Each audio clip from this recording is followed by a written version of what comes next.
seorang janda menjanda seorang anak gadisnya. Anak gadis janda itu bernama Darmi. Rupanya sangat cantik jelita, namun sayang, ia mempunyai perilaku yang amat buruk. Gadis itu amat beringas, tak pernah membantu ibunya melakukan pekerjaan di rumah. Kerjanya hanya bersolek setiap hari. Segala permintaannya harus dituruti. Setiap kali ia meminta sesuatu kepada ibunya, harus dikabulkan, tanpa memperdulikan keadaan ibunya yang miskin. Setiap hari harus membantu pulang mencari sesuap nasi. Suatu hari, seperti biasa, gadis itu mengurung dirinya di dalam kamarnya. Ia tak mau matahari merusak kulitnya. Ia enggan diganggu wajahnya. Ibu, kan aku sudah bilang kalau aku sudah bangun tidur, siapkan air panas untuk mandiku dan makanannya. Kamu sudah besar dan kamu bisa melakukan itu semua sendiri. Kan ibu tahu aku sibuk. Sang ibu hanya menangis dada, hatinya gelisah, kesibukan mengerjakan diri. Hanya itulah yang selalu dilakukan putrinya yang pemalas itu. Matahari mulai memancarkan sinar.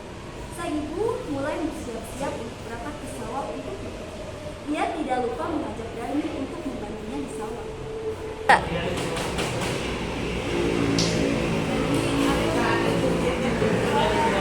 Tidak, Bu, nanti kalau sudah kotor gimana? Mana orangnya? Ini dia. Bedaku habis, Bu. Jadi perlu beli yang baru. Kamu itu jadi anak saya cuma minta, tidak pernah memperhatikan. Meskipun marah, sang ibu tetap memberikan uang itu kepada Darmi.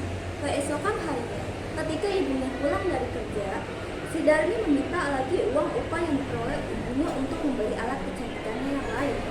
Keadaan itu terjadi setiap hari. Suatu hari, sang ibu mencoba untuk membujuk anaknya agar mulai mengubah tabiat buruk.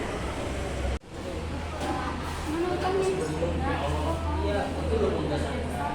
Kasih, Bu. Kan sudah tua, kamu harus bisa mengurusi dirimu sendiri. Kan orang miskin. Sibuk siapa jadi orang miskin lagi pula? Aku tidak mau kamu jadi ibu.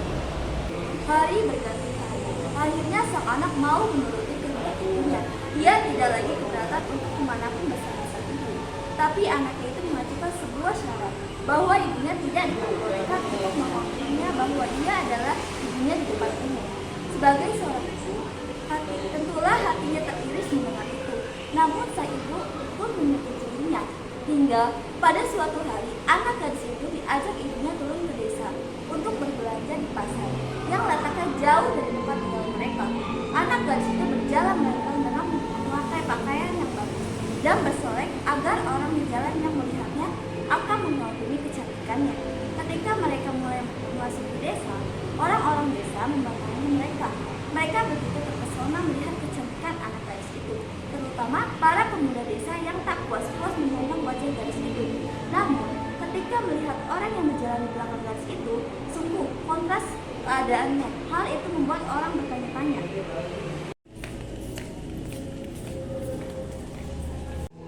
Lihat wanita itu cantik sekali bukan? Iya benar.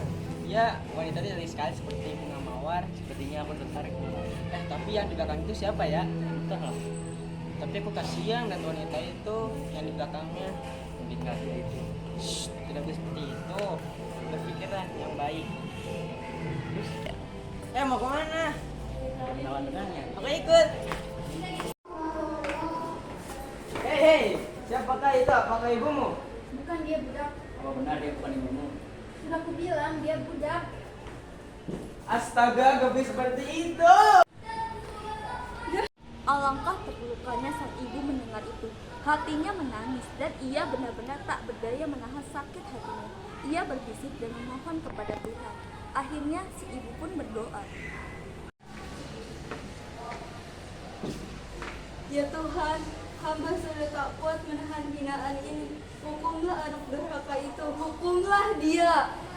Atas kekuasaan Tuhan yang Maha Esa, perlahan-lahan tubuh gadis durhaka itu berubah menjadi batu. Perubahan itu dimulai dari kaki.